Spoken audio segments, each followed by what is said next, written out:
Okay, and we're live. Hi, everyone. This is the Virtuacon 14 panel, How to Establish Expectations and a Social Contract with Your Group.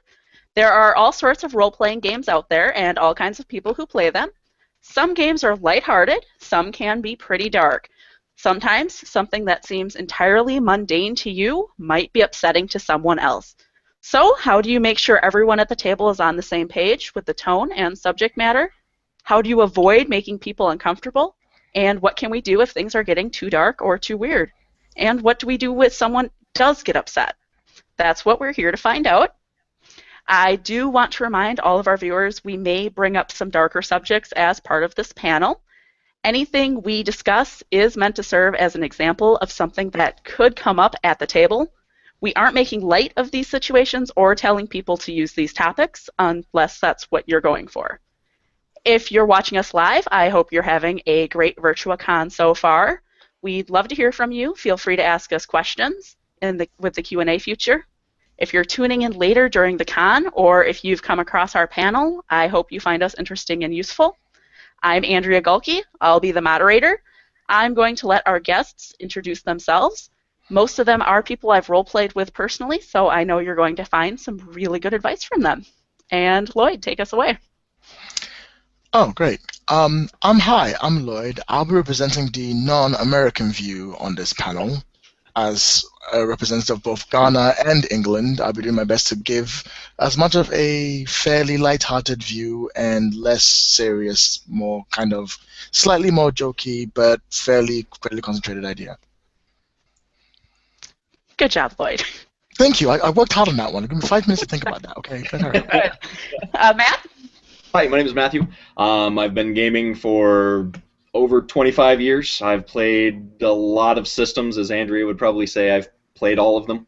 I am relatively new to the realm of online gaming, and obviously the subjects that we're going to be talking about I think are vastly different between in-person gaming and online, so I hope to both learn a lot myself, because I'm starting off in the online gaming world myself, but hopefully to bring a little bit of introspection, perspective from my own experiences. I'm Sarah. Anything else you want to know? I'm Sarah. I run games for friends, online conventions, and real-life conventions. And while I've run everything from Swords and Wizardry to Lamentations of the Flame Princess to Fiasco to Monster of the Week, I do tend towards Splat World games. And I do tend to emphasize the gore and violence in my own games. So whenever we start talking about darker subjects, I hope I'll be able to shed some light on how I manage that. And Steve.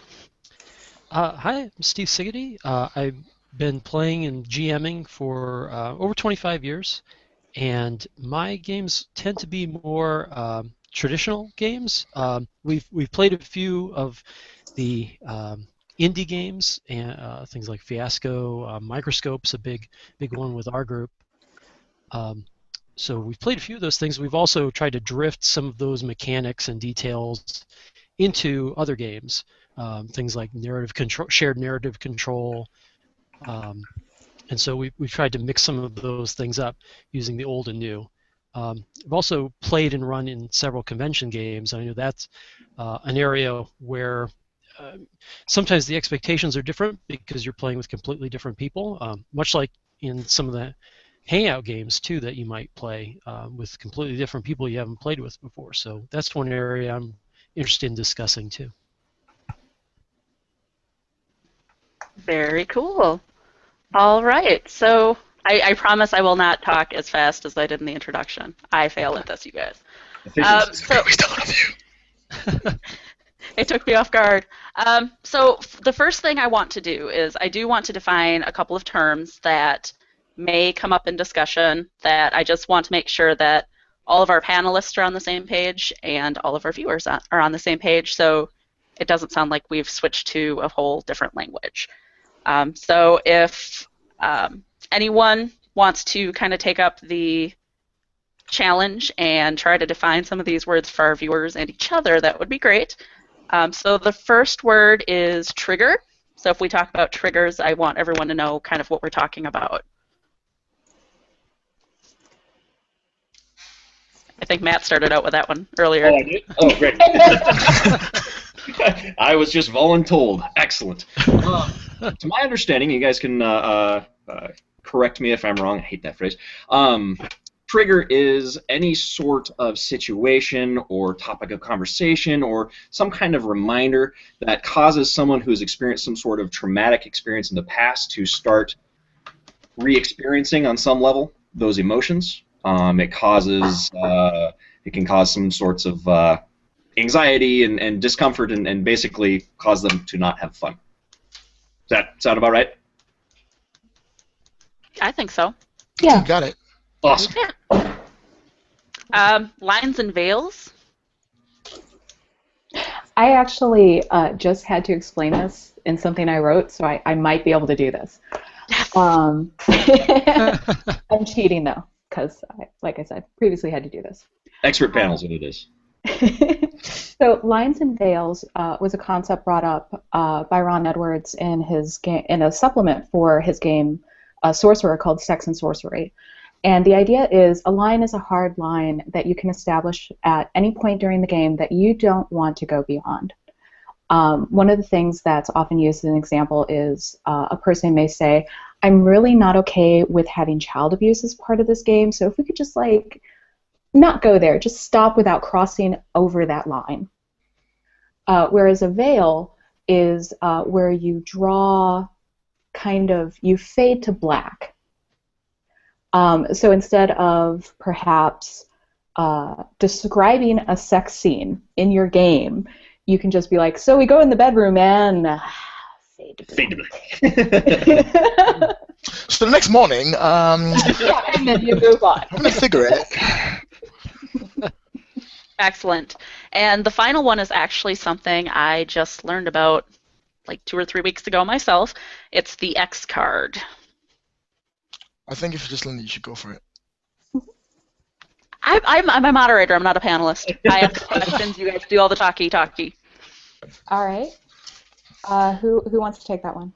Steve, you got it, or should I do it? Go ahead.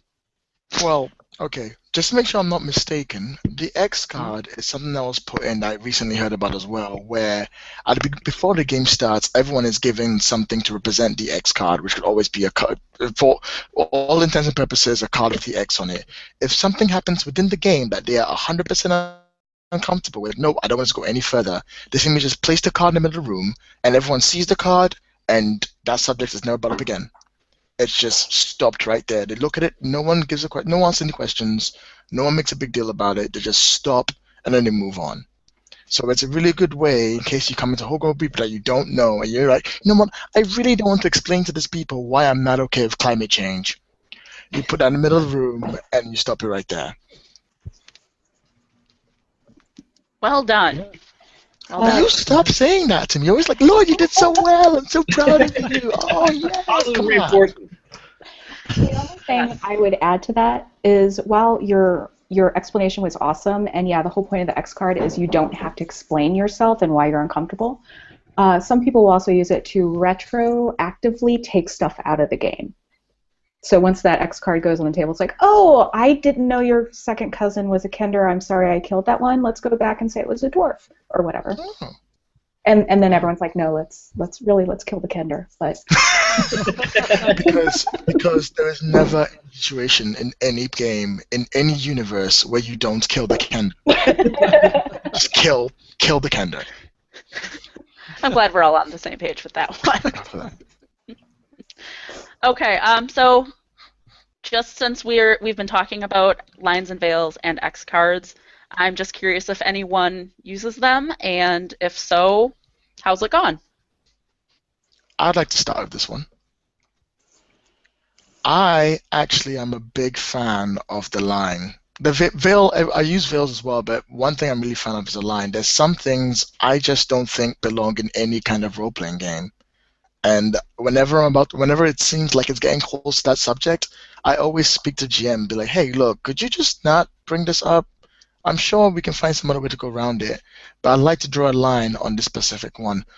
And It's not that many things I have, and it doesn't impact the game anywhere near as much as people say it does. But I always have my own personal lines, and I always make sure they're told, because if I was the GM, I'd like people to come up to me to say that to me too.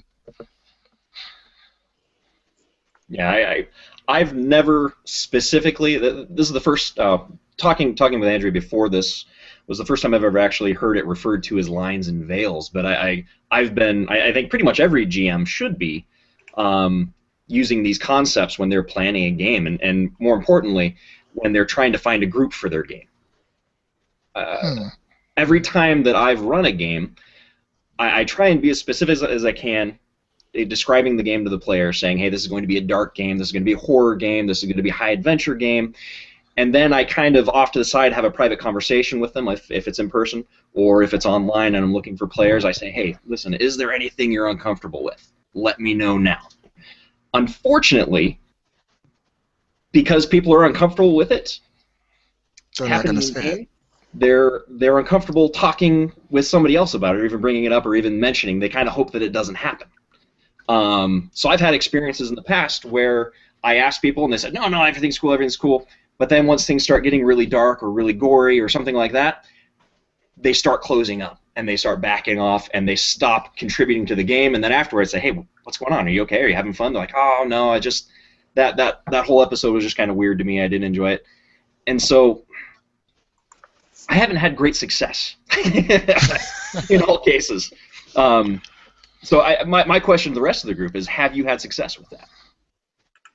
I find most people with problems are very closed up around them. And I hesitate to say problems because they're not problems, they're just the way people are.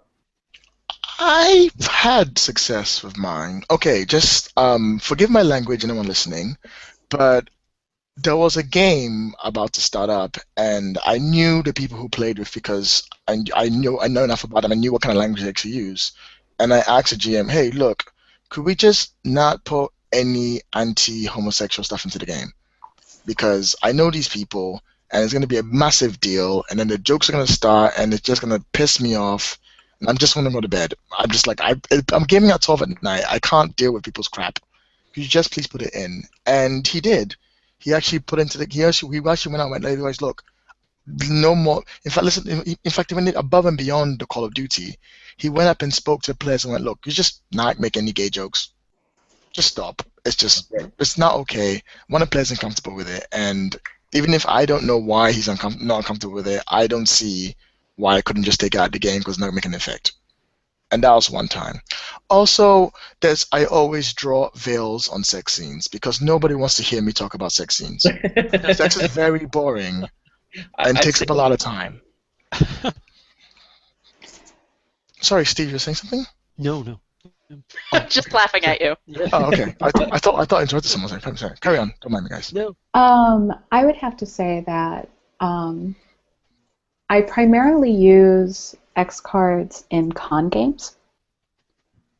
But as to, although there has been an occasion or two whenever I have used them at a friend game, and I can give an example later. But I've never had anyone use it, but I think that's also because whenever I am running a con game, I'm trying to let people know up front what kind of content they're going to encounter. And it sounds to me, Matthew, like maybe there's a different level of expectation between you and the players as to what you're talking about. Sure. Could be definition out front, sure. Because I know that recently, whenever I ran a Dungeon World game at a convention, the response I got is people were surprised at the level of gore that I described because they're like, oh, I thought this was going to just be, we're playing a game and it's like D&D but with less rules. And I'm like, and the blood spurts in your face, and they're just like, whoa. The arterial spray goes up your nose. Yeah, and You can tell how many arches have been horribly severed on my arm. Why? Why do I know this? But I had made sure that in the description of the game, I had put that it's adults only, and there's going to be lots of swearing and adult subjects, and we're going to do drugs, and it's going to be so much fun. We're gonna do drugs. Wow. Your characters indeed do drugs during that particular episode. So, Makes the game really real. So for me, I've always just been tried to be very careful to make sure that people know up front exactly what I'm talking about. But I'm sure sooner or later there'll be someone who doesn't read the game description and then be like, "Why are you swearing at me?" What about you, Steve? Have you had any experiences with Lions and Veils Index cards? Yes, Steve, put me on No, the spot. I haven't. Much the same way that Matt said, that we've sort of not talked about it in those terms. I think most of the people that I play with in person, we've played for years and years, and we all know each other. We all know what each of our expectations are, and probably know what some of the triggers are for each other. So that hasn't really come up using those definitions. I think going forward, probably in any new games, that would be a good thing to talk about just ahead of time to make things clear, using those and talking about them, getting those out front. But as far as hangout games go, I've never had that come up either, and I haven't played that many. I played a few online, but that hasn't come up either. Okay, that's great. That kind of leads us into our next question. Do you handle situations differently when it's the setup, when you're initially talking about game generation and character generation? Do you handle it differently if you're with a group of people you know or a group of people you've never gamed with before? How do you mean handle it differently? Do you expressly set out the lines and veils if you know the group already? See, with me, I'm not. I don't think I'm not very good at this part of this particular subject, because most of the games I run with people I don't know, I would make sure there aren't that many things that I think people will push up to a line. I personally don't like running games with too much of that stuff in it. If I do want to run a game with that stuff in it, I usually tell people ahead of time. But if I'm running a game with people I don't know what their lines are going to be. I don't know what's going to trigger them. I don't know what they're going to use the X cards for. So I try my best to cut that down, because some people may not have time to tell me that no, they're not okay with climate change again, or any of the other problems that they have. So if I was running a game for people I don't know, I look at my game. I'm like, okay, you know what? I really don't need that huge story about child abuse in there. I don't need that in there. Let's just or child labor, and let's take that out. Let's just put in something simpler and nicer and easier. Let's censor the game, because the people I don't know, I don't want to cause a problem. If it's people I do know, I can tell them ahead of time about what I think I'm going to put in the game that may or may not offend them. And even then, I'll probably already know what problems they already have, so I can take it out anyway. But that's the difference I usually have with both games. I definitely say it's running an in-person game and an online game are very different in this respect, in my experience. As somebody said before, I think it was Steve, when I've run tabletop games in person, it's generally with people I know. I haven't really been in too many games where pickups, and I've been friends with those people for years or at least months, where we know what the problems are. However, the few experiences I've had online with Roll20 games and pickup games like that, you don't really know the other people, even if you're exchanging emails, and you don't know if they've told you everything or not. And I think one of the biggest roles that we have as GMs is to read the cues of our players. So while you're playing, you got to pay attention to changes in how the players are reacting to the situations. So if you have a character that's always talking and always causing problems, but then the extreme violence scene comes up, and they pull back and they don't respond, you've got to pick up on that cue. And they may never even tell you that they've got a problem with it. But you've got to kind of pick up on that, and then you've got to kind of mold your game style towards it. Because at the end of the day, we're all playing a game. People play games to have fun. And if not everybody's having fun, you're no longer playing a game, in my mind. It's more of a chore. It's more of a traumatic experience for certain people. So as game masters, it's our job to kind of monitor that. And it's extremely difficult to watch for physical cues online. So, if I may jump in here. Yeah, please. No, I refuse. I'm not listening to you. And then afterwards, of course, obviously, I'll try and give Steve a chance to talk. The one thing I did think, listening to both Matthew and Lloyd, is the only problem I have with what you're saying is you're assuming that we all have fun the same way, and we're kind of dancing around the idea that there are certain subjects that are more problematic than the others. It's sounding a little bit like I might be the only one who runs potentially problematic content in at cons with people I don't know, which is really, really interesting. And I say, girl, you brave. Girl, you brave, because I am ready. I would love to say, like, yeah, I can run poison with complete strangers. I have no idea where this is gonna go. Let's just keep. I can't do that. And you are right. I am generalizing on my problems at the moment, and I apologize for that. Not everyone has the same issue. So I have to make sure I'm ready for that one. Sorry, you carry on though. Sorry. Oh no, that's cool. So what I was going to say though is back to the original question. So I do have the darker content at times, and like I said, I try to just make sure people are aware of it beforehand. But yeah, there is a difference between the online and the real life, and the people I know and the people at the convention. So the people at the convention, most recently, for example, I always put the X card out there. I'm like, this is here, this is how it works, and if you need to use it, it is not a problem. If you're not comfortable doing it, like, while everybody's watching, kind of tell me you need a break and tell me, off to the side so nobody knows it's you, or whatever you want to do. You like, totally cool. Whenever I'm running games online, I'm like, if you don't want to stop the flow of the game, you can message me in the chat. Like, we can fix this, because yeah, the goal is to have fun. But I don't know. I am thinking of just last time. So the particular scenario I was running is all of the characters are women.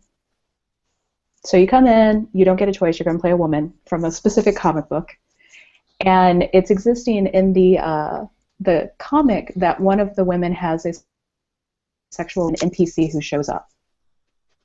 So I do typically, whenever I'm playing that NPC, I flirt with that character. But they're definitely, like you said, if you watch people, you can normally tell if they're having fun or if they're like, oh my God, will she shut up? I need to die. So, and like I said, I've only really had to do the X card thing with a face-to-face person friend group once, so I don't know. Maybe that's just what I like to run. That I'm not saying no to you. All I'm saying is that, girl, you brave. That's all I'm saying, because I have seen the games and the stuff that I run. There's an indie thing that happens in London every month where we all turn up and run games. And the first game I got into ever when I got there was Penny for My Thoughts. And I was sitting there and I was like, oh my God, you people are going a little too far. But you know what? I've signed up for this game and I'm okay with it. I can do this. Because I could pick up, like you said, I could pick up the visual clues. Everyone else was having fun, and I was like, you know what? Even though these subjects are we're talking about some really dark shit here, and we're really going that far. Everyone's up for this. I can see it, so I don't feel that bad going in, because I know I'm not triggering other people up, and I know I'm not being triggered, because none of these subjects are the ones that hurt me or affect me. And even if there was one that was me, I'd be okay with it, because everyone else is okay with it. So I went in with my brain like that, playing, you know what, screw it. We've pushed this boat so far, let's just keep going and see what happens. And I had a really, really good time. But I actually bought the game afterwards because it was a really good experience. I wouldn't do it again. because there's only so much of that you can do before it stops having meaning, and which point you don't really want, because there's only so much dark subject you want to put in your game, and then after which it will just become commonplace, and that's the last thing you want to do. You don't want that to be commonplace. That's why I don't run that many dark games. And I don't want to go that far. Sorry, Karen. I'm so sorry. I just wanted to let you know, I think you playing that game like that was super brave. So.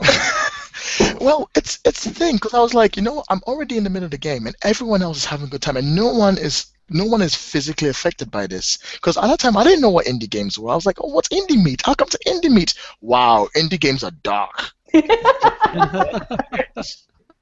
Oh my God! Yeah, I looked at the poison book. I opened the back page to see what the sins you could have, and I went, "Yep, closing this book, pushing it away. That one I'm not running. I'm sorry. Anything else I can do." Even while on the subject, let's talk about something that's actually lighter. Something of a light is Kagamatsu, which is a game whereby a woman plays a samurai, and the men all play women around the area, all around like town, who are trying to get the samurai to do stuff. And I'm like, oh, this sounds really cool. I can convince him with stuff. No, you have to use your body. Yep, you are using your body to get the samurai to do something. Wow. And that was another one that I'm like, I will never. This game is terrible. This is a bad game, and it doesn't promote anything nice, because you're not, and a lot of people are like, yeah, Kagamatsu's fantastic, but no, I'm not okay with anyone having to use their body to get someone to do what they want. That's not cool. I'm not okay with that. This isn't a D&D game. You're like, oh no, I'm just like pretend to seduce you. It's all fun. No, I actually have to sleep with you to get you to do what I want. The game actually says that's I need to keep doing it. I'm like, no, I can't. This is too much. I'm sorry. I have a feeling me and Sarah are about to disagree really heavily. Sarah's got that face. But even this is a visual coup. When someone's like this, it means they're about to disagree with you. Yeah, sorry. Watch for that in your players. I don't have a poker face at all. But I do feel like I'm talking a lot, so I will cede the floor to someone else if they want to talk. I think I spoke a bit more than you have. Sorry. Well, have either of you played Kagematsu? Matt or Steve? No, I haven't played it. Oh, we should talk about what Kagematsu actually is. Sarah, have you? I'm sure you've actually read it. Have you actually played it? I have never been able to play it. I want to. Oh. I've never had a chance. I know. I think you'd have a really good time on me. It's a really good idea because all the men play the woman in the town, and the woman plays Kagamatsu, the male. So it's a whole really cool like gender idea where you have to change the way you think. And I'm like, oh, this is fantastic. I can play a woman and be like, yeah, I'm a woman, but I can go for the more central ideals like independence and equality and try and get on the same level as Kagamatsu. No, the game says use your body. Okay, I guess that's all the game says the women are for. But at the same time, it's set in feudal Japan, so I'm supposed to be okay with it? I'm not sure that's actually the point of the game. Although it's interesting because your discomfort would probably be because you're... I'm going to get all feminist killjoy on here because I got a quota. I'm ready for it. Let's go. Fuck the patriarchy. Oh, sorry, let's go. But your discomfort is because you're having to act like a woman in our society. The game itself was written by a woman, and it's not saying that, it wasn't trying to make a statement about that's okay. It's talking about like the limited ways in which women sometimes have to interact with the world. And I'm 100% with you, but I don't think women should have to interact in the world that way. That's my problem with it. I'm like, this should not be what women should do. And it taught me that. It reinforced my idea that, yes, this is definitely how women do, but it didn't make me enjoy the game. Not every game is enjoyable. That's an interesting point. That's why it's called a game. It's supposed to be. No, sorry. I'll stop now. Bringing it back to the discussion at hand. I don't know. I think we should be a panel about a game we haven't played. Anyway. This is the perfect example of a lie, right? Lloyd has a line. He doesn't want to play that game, so don't ever sign up for it. And I think that's some advice, and I'm kind of serious here, that should be given to any kind of player. Know what kind of game you're going to do before it starts. Yes. Right? Have frank, honest discussions with the GM, and just be honest, and yeah, don't do anything you feel uncomfortable with. Similarly, as a GM, I think you should consider your audience. A lot of times, depending on what kind of pool you're pulling your players from, you don't know, or you don't have a lot of choice. And so you've got to consider your audience. You've got to consider who is in the party and who is sitting at the table with you. And are two players going to get along or not? And is one going to want a certain type of game and the other one's going to want something totally different? Does anyone have an experience like that? Steve, you've been awful quiet, man. I was going to say, let's all just stare at Steve, not that. Okay, Steve, I'm ready. Steve, I'm ready. There's a bunch of A-type personalities on here. We're all talking over each other. That's okay. That's a lot of pressure. Well, as far as my local group, we've been pretty lucky that we have a fairly large number of people to draw from. So if somebody, say, wants to play a cyberpunk game, okay, well, we know 2 or 3 people who want to play that. Or if somebody wants to play D&D style fantasy game, we know, okay, there's several people who are interested in that, and so you can pick and choose. If you have a smaller group, then that makes it a little more difficult, because when the time comes to choose something to play, you've got to be able to know, just like you said, what those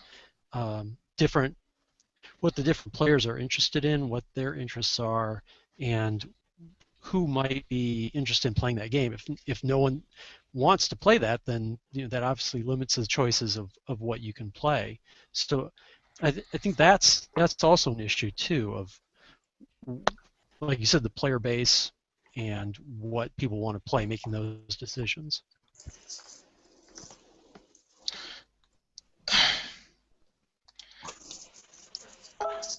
Lloyd looks like he's I was going to say, I'm not the only one with not a poker face. Well, you've got great facial no, expressions. actually, no, I think your points are valid. It's fine. I think your points are fairly valid. Sorry, I was thinking of something kind of similar, but my brain went somewhere else, and I kind of had to stop myself and think about it, make sure I wasn't going to speak over you and say something stupid. So yeah, I think you're perfectly valid. I'm with you. Okay. Okay. And I just back a little bit and say too. Hello? Oh God. Uh-oh. Oh, God. Our moderator froze. Oh God. I'm still here. She's still there. Oh thank God. Oh, God. I can hear you. Oh, that'd been terrifying. Okay. No, I did want to say too that kind of hopping back and forth a little bit is there are very different kinds of boundaries people have too. It's not just the darker stuff. Like some people, I know people who will absolutely never ever play like a dungeon crawl. They do not like those hard fantasy games. Right. Right? I know someone who never plays a steampunk game because they think it's dumb. Right. So I think that's worth mentioning too. Is there are very different aspects of this. True. Please talk. Sorry. Steve, he froze. Oh no, did I freeze? Nope, No, you're you're good. okay. You're good. Okay. Well, and that also brings up a good point, because there are different ways to play different games. So if we take D&D as the example, you can play it in a little bit more of a lighthearted, maybe anime-style fantasy game, or it could be darker, maybe closer to Lamentations style of play. And so what are the player expectations for that? If you say, this is going to be a D&D game, well, that's still it opens up a wide range of where the possibilities are for that, and I think you could say that for several different games about what the actual expectations are for the style, the tone, what sorts of things that the gameplay might touch on. Yeah, sounds so reasonable. I don't want to talk after you. See, I'm trying to hold myself back. I even got my Smarties in my hand. I'm gonna eat some Smarties. I'm not gonna interrupt Steve. Oh, I'm no. gonna nod and smile, listen to Steve. Yes. No, please do. But I did want to say, not necessarily in response to Steve, even though he had his excellent answer, that yeah, we all have boundaries. For one thing, I neither play with people who are children, nor do I allow children characters in games that I'm GMing because I feel all kinds of icky when I kill them, and I'm just like, I'll do that. Sure.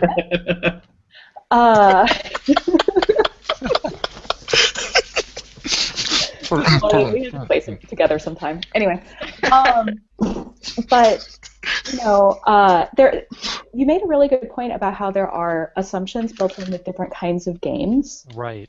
And I think that like there are hard distinctions in some games. Like you said, D&D, it's kind of open, but you kind of know what you're getting into.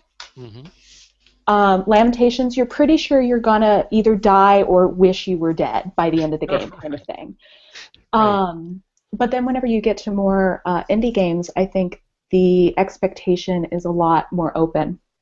It's not my example, but I know that at Gen Con someone was running a Monster Hearts game that took place in a retirement home, and there was like no sex except for maybe once.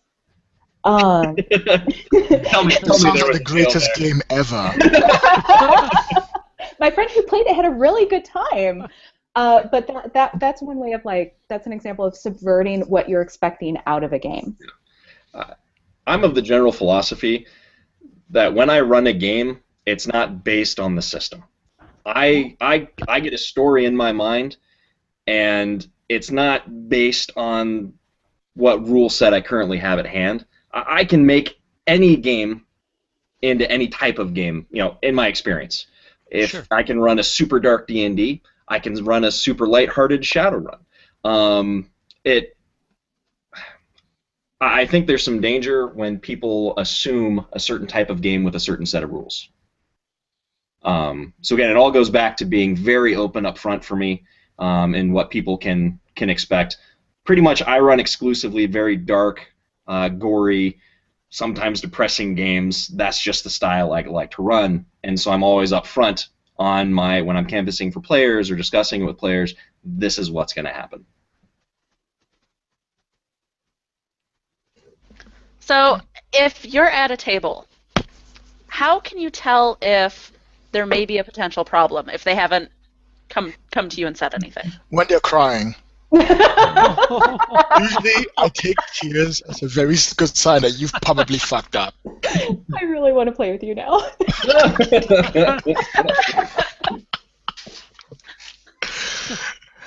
On a serious note, one of the ways, like Matthew said beforehand, is an instant change of demeanor. If they're not okay, they'll just stop talking so much. They'd reach a scene, everyone's like having a good time, you can see that character is not speaking. But that's sometimes hard to pick up, both online and offline, because sometimes maybe they're just like, I've got nothing else to say, they don't want to do anything else. One of the signs you can always tell when someone is getting slightly uncomfortable is their next few actions, they're uncertain. It's because whatever's just happened, whether they've been triggered or whatever the line's been crossed, it completely clouds their mind, and they're in that state where they don't know what the next action's going to be. So if you go up to them and like, hey, what do you want to do? They're like, I don't know. The minute you get an I don't know what to do in any game, something's gone wrong. Because most times players know exactly what they want to do or how they want to do it. Unless their character is in an I don't know stage, they always know what their next action is going to be. So one of the signs you can always pick up someone is uncomfortable is them saying they do not know what they want their character or they themselves want to do. Does anyone else have any things they usually look for in their players? Sorry, does anyone else? I've talked an awful lot tonight, so anyone else have anything else? Seriously, Matthew, trust me and Sarah have been going on for like 5 minutes with the game. Okay, when we're talking about sports plan. I'm in third place then, so I better up my words per minute here. My professional career, I spent a number of years as an auditor, as a public financial auditor, and one of the things they teach you with that career is to look for fraud. And if you're interviewing somebody, you look for certain body posturings, you look for certain vocal patterns, you look for just there's a lot of things people don't know they're doing when they're uncomfortable.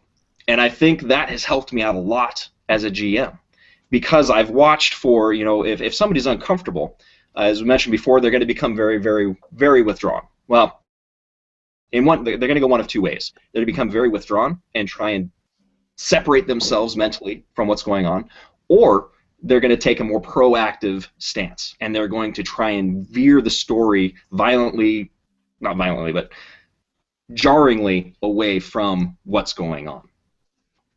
And so they become either hyper engaged to try and steer the story, or they're going to come very, very far away. Either way, you're going to see a lot of fidgeting. You're going to see a lot of just unusual body movements and postures. That's been my experience. And I've got a somewhat stupid me example.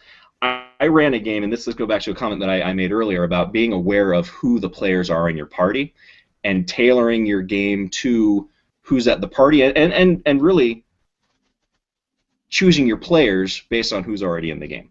I stupidly ran a game at one time for a group of friends, and all wonderful, beautiful people, loved them all.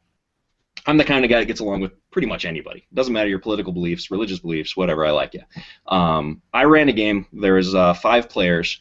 One of them was a transgender individual, and the other one was an evangelical Christian.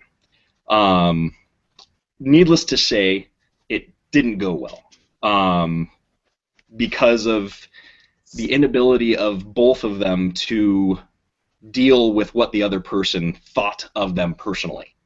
And so this is maybe derailing from the subject at hand a little bit, in that it wasn't game lines, but it was personality and stuff outside the game, and they brought it into the game.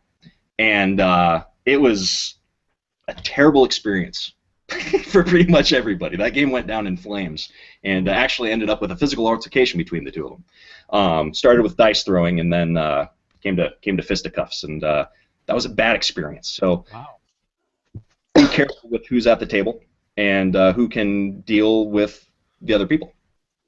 How on earth did you manage to get a group with a transgender and an evangelical Christian? How did you pull that off? How did that not become a thing that you noticed? Pretty much, how did they not see each other and go, "I'm going to kill that other person"? Wow. Well, see, they knew each other, and I knew that they didn't always get along, but they were friends in the same circle. And I figured, hey, I talked to him. I said, hey, this other person's in the group. Deal with it. You guys just be nice. And they're like, oh, yeah, no problem. We get into it. But when it got into the game, as soon as they felt that the other one was doing something against them, they hit back. And for them, putting it into a game, I don't know, kind of took out their social boundaries somewhat. Because then they started saying, well, it's not me doing it, it's my character doing it. And it came down to one of them sacrificing children, and the other one trying to kill the other one for sacrificing. It was a bad experience. And I should have known better. It wasn't handled well by anyone. So just be careful. So I'm friends with everybody. I'm the kind of guy who gets along with everybody. So while I appreciate your actual kind of amusing and interesting anecdote, I kind of have a problem with the concept behind it. You're saying you prejudge people and what you think their experiences might be. Mm-hmm. So, for example, as a female gamer, I've kind of run into that before, and I find that really fucking offensive. How so? You're also coming from it sounds like in that situation you were coming from a place where you had knowledge of these individuals beforehand and they were kind of friends. Yeah. So it seems totally reasonable to expect that they could game together. And I'm just saying that, assuming that because someone is an evangelical Christian, that they can't game with someone who is transgender. If I was a Christian, I would find that really offensive. Well, can I say something quickly? Please. I don't think Matthew actually thought that. I think Matthew was like, well, they're game fine together because they're friends. It doesn't Right, matter where but they're the from. point of his story is that he should have not put them in a game together because he's making assumptions of them based on that. Well, maybe I should have left the details of the individuals out, because that's definitely not. I mean, obviously, I didn't think it would be a problem because I ran the game, and like I said, both wonderful, lovely people, and but I knew their personalities, and I knew how very deeply they felt about their individual beliefs. Right? I made the mistake of these individuals, and I can't say this is not something a blanket statement I would say for every situation. That these individuals, I should have known better that they would be able to keep it out. Okay, well, leaving these individuals aside. What's that? I said leaving these particular individuals aside, since you say that's not the point you were trying to make. Sure. As someone who runs games at conventions and has to deal with a lot of people that I don't know, Sure. and they don't always get along. And sometimes I play in convention games, and I don't get along with the other players and stuff. Right. So as a GM, one of the ways that I manage what we're talking about is I don't temper my content unless someone reacts to it. Sure. And one of the tools that I use to frequently, or to deal with that, is I frequently verbally check in with my players. I look at them, I make them look at me, and ask them, single them out, what do you want to do now? Both to make sure that everyone feels like they're invested in the game and they're like doing stuff, and also to gauge like their comfort level. Yeah. Because especially with online games, and since I've played online with Andrea, she knows this, you can't see as much of the body language, what's going on sometimes. You can't see as much about facial expressions, and many people have much better poker faces than I do. As I've discovered, unfortunately, when I have upset people while running the game. But I don't know. For me, I would say my advice as a GM regarding such things is just like frequent checking in with my players. Sure. What if you had a game where two guys just don't like each other? They just do not. And there was no way that you find out halfway through the game, not because of anything about beliefs or religion or anything else, or one of them's a dick and one of them. They just do not like each other. It took you 3 games, but at the 3rd game, they looked at each other and went, you know what? I just don't like that guy. Because that happens a lot. Yeah. People just, the people have never met each other before. They're like, oh, we'll game for a while together. Game 3 times. And then they realize, you know what? I don't like the way that guy's face looks. I just think he's a dick. I stopped playing with those people. I'm like, you're a dick. I'm not playing with you. Yeah. See, well, that's the problem, because they just hate each other. They don't hate everyone else. They just can't get along. You don't think that behavior affects the rest of the group dynamic, though? Totally does. It does, but then you can't say you don't want to game with these 2 people forever because those 2 people don't get along. Because if you say that, then you're saying, hey, look, well, okay, Lloyd, I know you and Andrea don't get along together, so because of that, I'm not going to be in any game with either of you in it. I don't know. I mean, personally, I normally just end up playing with those people separately. Yeah. You always got to be careful of who's at the table and what backgrounds you know. Sorry, Steve, go ahead. No, I agree. That's one of the areas where it helps to have a large pool of people to draw from, and then you can have games where those people might be in separate games, or even depending on what kind of games they're interested in. But when it happens in a game that's going on, like Lloyd said, that's a really difficult situation, and it does take checking in on people, maybe definitely taking people aside to see what their comfort is with the game, and to try and resolve it. And also, you've got to pick a side if you're the GM. I'm gonna say right here, guys. I'm breaking the goddamn. Take a side. You gotta take a side. I'm sorry, guys. You gotta pick one of those guys you like. You gotta pick one of them you don't like, and then kick the other guy out. It's the only way to save the game. There's nothing you can do about it. You quit the game, or you kick one of the guys out. That's how it is. And you can style it out, be like, oh no, I thought this guy had to leave because of the reason, but no, you've chosen a side. That's how you sort the problem out. Pick a side. Oh my god, that's Real hilarious. talk. I'm sorry. This is the way to save your game. Oh, Well, Lloyd. I would not stand up for endorse that. that, right? You just Just Andrea. like infinitely amusing. I just sit here and listen to you talk all night. It's true. oh, It's true. Jesus. He gets even better when he's overtired. Awesome. Yeah. Oh, yeah. At 4 in the morning, I'm just completely wrecked. I'm like, I don't even know what I'm talking about anymore. I'm just, ugh.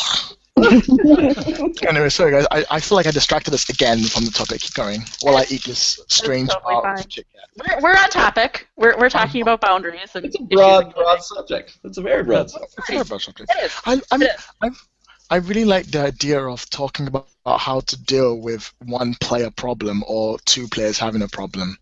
Because usually, if it's just one player that's given a problem, you can't just kick them out. Because you're like, look, you're not enjoying the game. I'm not enjoying you. I'm not enjoying you in the game. So look, just game. I'm It's sorry. Not me, it's you. Well, it's the truth. You were the GM. It's not going to be you. You you're kind of a babysitter. I mean, you're there making sure that everybody there is having fun. And in situations where I've run into player conflict, I've run into it a lot of times.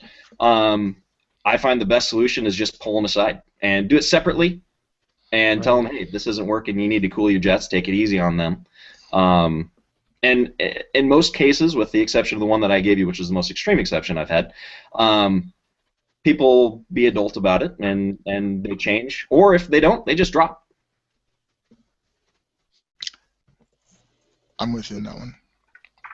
A lot of times people are kind of passive-aggressive within game if they have a problem with somebody else. I hate that so much. when the player's in trouble, they're like, "Oh, I guess maybe I should go save him or something." But I just want to go build my ship. I'm like, "Oh, for goodness sake!" Roll through his pockets, look for change. It's like, guys, just sort your problems out, okay? I came to game. I didn't come to listen to you two passively aggressively argue against each other. I just want to. Sorry, I feel like I'm. Sorry, I feel like Sarah. I feel like I'm talking over you. Like you've got something to say, and you're like, I'm kind of. Oh. No, sorry, if you don't know me, you don't know this. I'm actually drawing while we're talking. So that's one reason I had that look on my face. I was actually quite amused by your answer. So, kind of on that same note, if something else does happen at the table, not necessarily between players, if you notice that one of your players does have kind of an issue with what's going on, they haven't said anything to you about it, how do you handle the situation? You're in the middle of a scene. What happens? Do the best thing. Hey guys, let's take a 5-minute break, yeah? Cool. That's a good idea. And then be like, hey, do you want to give me a hand getting some water out of the fridge? Wink, wink, nudge, nudge. Hey, how about a smoke break, even though neither of us spoke? Guys, we have to go in the car and drive to like the shop to get some Mountain Dew. It's 10 miles away. I don't care. Just get in the car. Just get in the car. Physically possible. That's where I think something like an X card is a great idea. If people are brave enough to use it, because with that X card, you're kind of drawing a spotlight on yourself. But it's a quick answer for somebody to say, "Hey, I'm uncomfortable." Throw it down. Well, that's the thing. That's the thing you have to put up on your game. Really, you have to be able to say, "Hey, guys, look. Please use the X cards if you're uncomfortable." You have to get the players to a level where they're comfortable with the method you want to use to help avoid any lines being crossed. Sorry, Steve, you're talking. Oh, I was just going to say that's one of the initial sort of uses examples, I think, is to call it on yourself, to maybe nudge up against a line and call it on yourself. Say, oh, okay, I'm going a little too far, and use it yourself first as an example to everyone to say, this is for all of us to use. It's a tool for all of us to use. So you use it yourself as an example to everyone else, and then so intentionally make yourself uncomfortable. Right. Well, as an example, no, it's great. Yeah, it's an example to say, okay, that's a little too much, and and show that it's there for everyone to use. I would have to say, yeah, actually, I had heard of someone at Gen Con, one of the GMs, having to use it on a player. And I was like, awesome, because it goes both ways. No, that's excellent. That's beautiful. I thought it was really cool when I heard that story. But I do have to say that the worst games I've experienced where I've been the most uncomfortable are also the ones that have no mechanism like that. So it's me sitting there and I need to tell, this GM that the game he's running is like seriously offensive and squicky and oh god, can I leave like right now instead of staying here and playing this? And that's a lot of social pressure. It's really, really hard. Yeah. So I definitely, I don't know, I am a fan of it. Yeah, it's a great idea. I think on something like Roll20 or one of the online, sending an IM is beautiful. I mean, nobody else knows about it, and if somebody completely to you, as the GM, you can change things around, and nobody knows the difference. Yeah. And that's beautiful. I really like that. I'm going to walk away from this using that in a future game. So I've learned something. I've had an X card put up on me because there was a moment where I was running a game for a bunch of my friends because this doesn't play D&D, and I kept referring to a character or a person as a she, and no one told me otherwise for 2 games. At which point I received a message, a good 2 weeks after the game, going, "Hey Lloyd, I'm a he," and I was like, "Oh my god." I've spent the entire 2 games doing that. Was it the player or the character? The player, not the character. Oh. And I've spent 2 games calling him a she, and I can't take that back. That's actually happened. I've ruined it. I've ruined the game. I've actually gone too far. So if there wasn't, it becomes like an X card or something like that, where they could have gone, "Hey, we didn't take Lloyd aside and say this." They didn't because they didn't feel comfortable. It only took 2 games for them to feel comfortable enough to say that. Wow. And I thought personally that was a massive failing for me as a GM. That my players would just take me aside when it happened. When Lloyd, I'm a he. Oh shit. Yeah, that's this was online, correct? No, this was in person. Even worse. Yeah. I fucked big up. They're there. It'll be okay. So what advice do you guys have for players? Players who have hard boundaries, they know they have hard boundaries. If you have a hard boundary and you think it's going to come up, or you suspect it's going to come up, or even if you're not sure it's going to come up and it's hard enough that you have a problem with it, let someone know. Yeah, be open. Even if it's another player, and because you're not comfortable speaking to the GM, let someone know, so someone will know you're being uncomfortable. Even if someone else on the table knows you're uncomfortable with it, and they see you're being uncomfortable with it, they'll help. Because they're like, "Whoa, I don't think Lloyd likes that. Can we please stop?" And that way, it doesn't even have to be you. As long as someone else knows you're going to have a problem and it comes up, they'll sort it out. Communication between everyone at the table is what makes games work. It's a game about communication. Role-playing isn't about being the lone wolf. It's about working with everyone else, and you want to make sure you do that for all aspects, including anything that will trigger you. While I agree with that to a point, Shocker, Sarah. I Be a know. politician. You should be a politician, Sarah. You disagree in the most agreeable way possible. It's awesome. I'm trying to be nice. No, it's awesome. I don't think that's bad advice, but from a player's point of view, the advice to players. So while you do need to try and be aware of your own limitations and boundaries, you don't have to rely necessarily on the kindness of strangers. Go out there and find the people you want to game with. You're never obligated to game with an asshole or someone who makes you feel bad or you don't like their style or anything. There are plenty of other people you can play with. So you should never resign yourself to playing something that makes you uncomfortable or you don't like, because there are other people out there that you can play with who will totally get you and it will be awesome. That's it. That's good. Steve and Matt, anything to add? One of my favorite quotes. Don't be a dick. Lloyd. I'm gonna coin that phrase just for you, Lloyd. My changeling GM would get me in trouble if I did not stop you to say, "What's so bad about dicks?" Nothing's bad about dicks. When I'm trying to roll my dice, they get in the way. Oh my god. No. This portion's about advice giving. Sorry.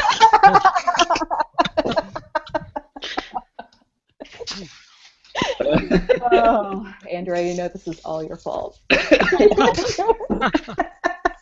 trying to do my job, you guys. By the way, Andrea, wonderful moderation. I think you're doing really great. Just keep going. Matt was talking. You know what? The whole dice and dicks thing. Everything just went I'm out. sorry. So, guys, I think can we draw a veil over dicks now? Okay, let's go veil. Yeah. Let's just veil it. Okay. To our viewers, I apologize for the last 2 minutes. Unfortunately, there's no edit button. All right. You did give a disclaimer in the beginning that some of our content might be off the cuff. Anything saying that will come out of your mouth, Steve? I hope so.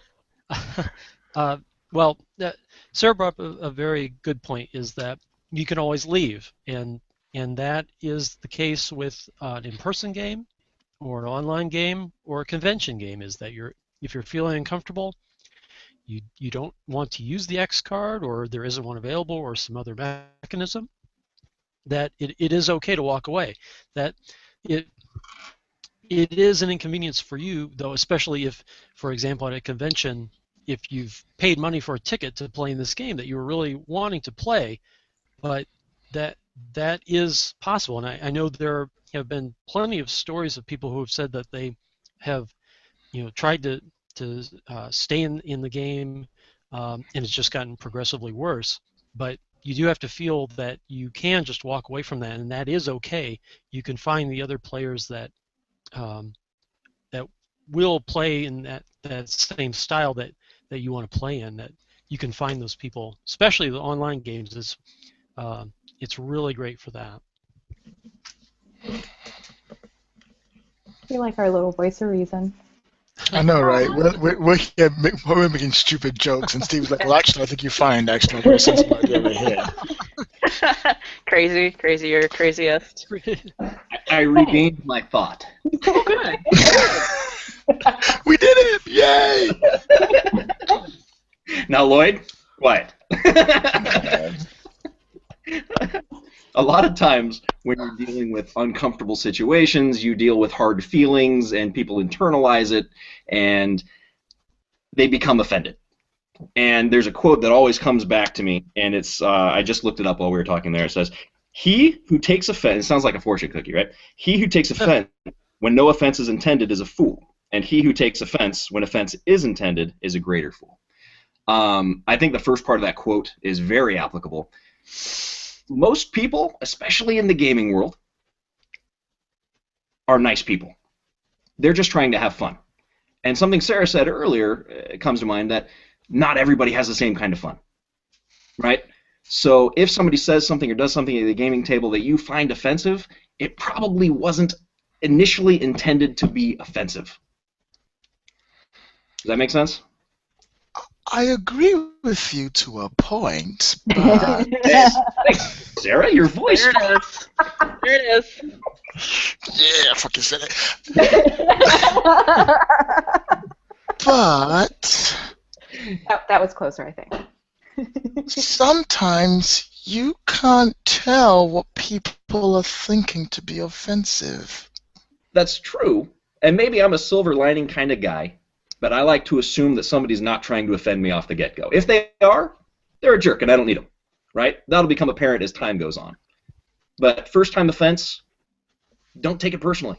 Be vocal about the problem and try and fix it. And I'm a big fan of don't take other people's shit. But that doesn't matter when it comes to things like that. I think that's one of those things you should definitely 100% believe in, and it really helps you a lot in your games. But not everyone's like that. If you're not the kind of person like that, it is good to walk away. And you know what? If someone's running a game to the point where you feel like walking away, Do it. then don't feel bad about it. Don't feel bad about it at all. That person put you in that situation in the first place. If it was that bad that you have to walk away, then it's fine. Yeah. Something strange just happened. Hold up. We have two Sarahs. In the neighborhood? Oops. Sarah, why are you here twice? I Sarah. don't know. Hey, that is Sarah, nice. we can't have two posters of the last unicorn, okay? You need to sort that out. I like my poster. It's brand new. I know, it looks really good. What is that? I've never even heard of that before. It looks amazing. Oh my What? gosh, it's fantastic. Oh, Lloyd, we're going to have conversations after we get done with this broadcast. It's one of those things that'll keep me up to 5 in the morning again because I can't do that. It's on Netflix. Look it up. Well, I know we're probably almost done, so the second Sarah probably won't mess anything up, but feel free to kick the non-talking me out. Yeah, do it. Take But that. I thought there were no TPKs in panels. It's only a phantom Sarah. It doesn't really count. You can kill a bot. Yeah. Right. Anyway. Okay. I'm going to do this. If I accidentally kick you out, I'm sorry. I will hold it against you forever. I know will you kill will. every character of yours that we play together with. Every game you play, people will die. No. Okay. I've only killed Okay. those. So, real quick, is there anything anyone else wants to add to the discussion? I think we've sort of gone over-ish our hour, but not by too much, so we still have time if there's something someone is burning to talk about. I feel Steve has a lot to say. I think we should give Steve a chance. Steve, go for it. I'm with you. What? Fight the power. Oh, well, I guess one thing is just kind of going back to something that was mentioned about people who are having trouble so with personalities conflicting as far as players. And then I think we started to talk about it in-game, but then veered away from that subject. And I think that might be something to talk about, is maybe how people might handle that in-game. And I think maybe one of the most sort of common examples of that is the lone wolf, where they go off and do something else while the group is trying to do one thing. They go off and do their own thing.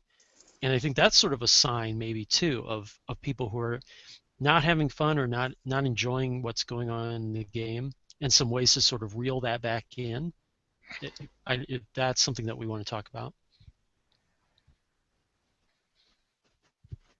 You want to talk about it? Oh, I do. Okay, well. Clearly. Go ahead, talk. Yeah, I'm ready with it. Go, Steve, go. Okay.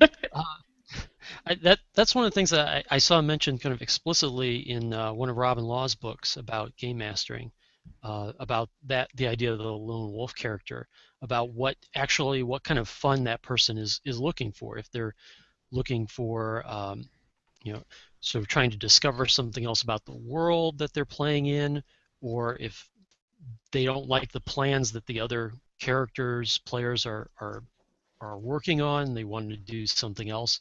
And then about trying to reel that person back in. Maybe that's a good time to take a break and talk to that person, talk to that player, and see what exactly their interests are in the game and what their expectations are, and maybe try to focus on that. Or they just want to do this other fun thing that the rest of the group doesn't want to do, and maybe trying to manage those expectations. Well, the thing of groups is that even though you're, like you said, even though you're trying to form a social contract with your players are trying to form one within themselves as well. Right. They themselves have to, even though they sign up with you, they sign up with everyone else because they're choosing to play with these people. Mm-hmm. So when you do things like being a lone wolf or just like being the power-giving monster who wants to kill everything and do all the stuff, right, you are saying that this is the role you want to play in this in the social contract you created with everyone else at the table. sometimes it doesn't gel. Sometimes you being the lone wolf is not what everyone else wants, but you don't know that. So in situations like that, I actually don't like talking to people separately when it comes to things like that, because I'd like to, hey, look, actually, is everyone okay if I'm just going off? I'm pretty sure you guys are not, and I know I'm the GM and it's my job to make sure everyone's having fun. But I feel like if the players themselves said to the other player, like, hey, dude, why don't we all just stick together? Okay, we need you. You are the ranger. You literally shoot all the arrows. We can't deal without you. None of us shoot arrows. You are the best at arrow shooting. Please stay with us so we don't get killed. I feel like that would really help curb all the small little like discrepancies in games, because normally players in all the horror stories you hear, they'd be like, and this guy went off and did his own thing, and I'm like, so why did no one tell him not to do it? Did no one mention that it was not okay, that he should come? No one does.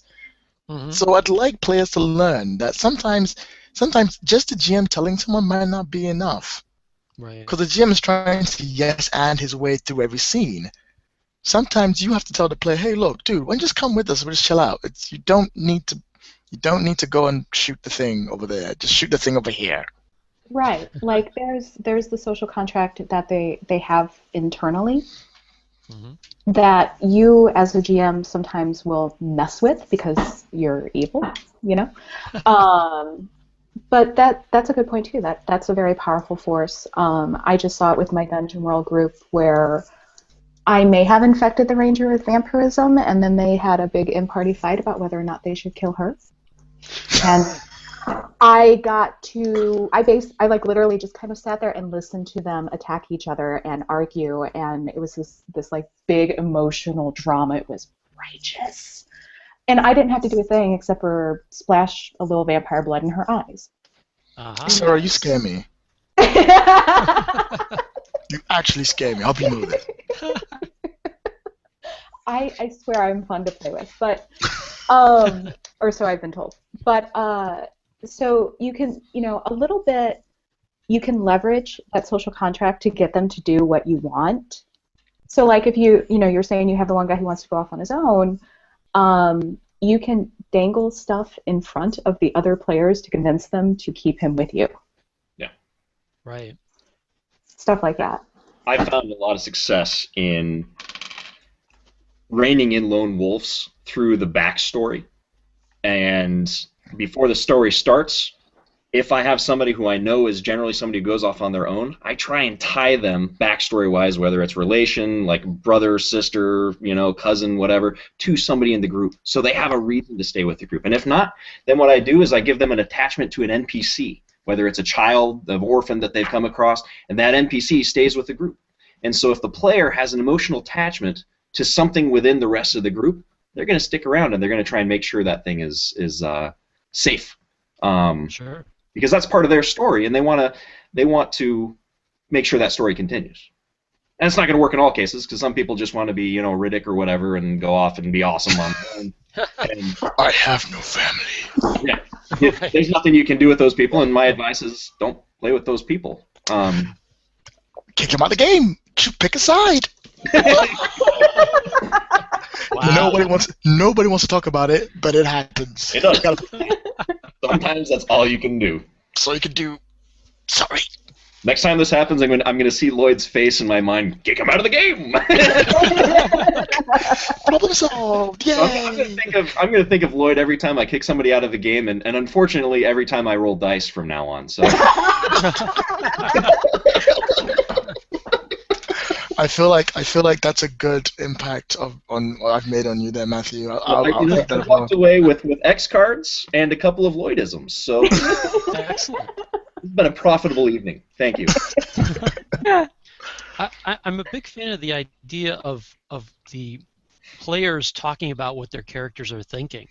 Mm-hmm. I don't always get a chance to do that in game, but I think that's a powerful idea too, and that might help with the lone wolf situation, to know why they're actually doing this and to have them articulate it, or as the GM ask questions of them and to say what's your character thinking about as he goes to do this, and maybe try and draw that out of the player and Sure. see why she is going off to do this as the lone wolf person, and bring that up, put it on the table about what the motivations are, and maybe that might be helpful.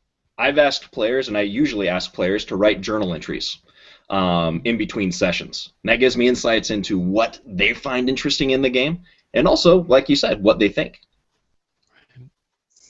I'm terrible. I just kill all my characters. I dip them Maybe in the blood next and then I character kill might them. not be such a jerk. Oh, you've been a lone wolf? Well, now there's 5 beholders. Yeah. Don't you wish your friends were here now? Fuck it. Oh. Roll for me. Oh, don't bother, you're dead. Okay. Any other parting on-topic thoughts? On-topic thoughts. On-topic thoughts, kids. I'm glad you clarified that. Yes. It was so important. I think I'm good. It was very, very informative. I learned a lot tonight. Thank you. Don't Yeah. game with dicks. No, it's don't game with your dick. Or with either one works. No, both of them work, pretty much. But there should not be any genitalia on any part of the game. Just don't even bother. Don't even bother. I do have a subject about sex in games. Because I think I've never been a big fan of sex in games. That's one of my things. I'm like, you know what? I just don't want to deal with that. I don't want to hear you talk about what you do to that woman. I don't. Oh man. Oh whatever you want to. You know, just don't do it. Just don't. Just don't put it in the game. I just can't deal with that. I know a lot of people can. A lot of people find a lot of really enriching, enlightening experiences, but it's just I'm just not comfortable with it. Are you going to be surprised that I disagree with you? No, not really, Sarah, because you don't agree with a single goddamn thing I've said. This entire goddamn panel. Oh, fine. Go for it. No, I'm joking. You totally shouldn't do it if it's comfortable. Damn it. So we're up to almost an hour and a half. I'm pretty sure most of you could keep on going for hours and hours. Why are you looking at me when you say GMs that? are known to talk a lot. Strangely. It's true. Kind of Do our you have job. questions, or are they all free? That's why I was asking if there's anything else half an okay. hour ago. No one actually watched us. Yay! Yeah. Okay. Yay! No Yeah. questions from the audience? No, there weren't. Oh. I double checked Is to there make sure any- it was turned on. Is there any audience? There is audience. Oh, wow. We have audience. Hi. I love you. Sup, girls? Oh, guys? Oh, whatever think you want they to define yourself by? Probably just left it on and fell asleep. So I think we're gonna wrap it there, like way over our time limit. But you know what? You guys are awesome. You guys were very informative. So I'd like to thank all 4 of you, Lloyd, Matt, Sarah, and Steve, for your advice and stories and snarky remarks and horrible Horrible. busting images. brain. I will never be able to scrub clear. Thank you for I hope- moderating. Yeah. Yeah, I thank you, hope Andrea. that- Hand clap for that. Thank you very much. Yay. I appreciate Yay it. for me. I hope that if you're watching this live, which I know there are some people who do, or if you're watching this while Virtuacon's still on, you have a great Virtuacon. Have a great weekend, and enjoy the rest of whether it's day, night, wherever you are. Thank you. Thank you. Laters.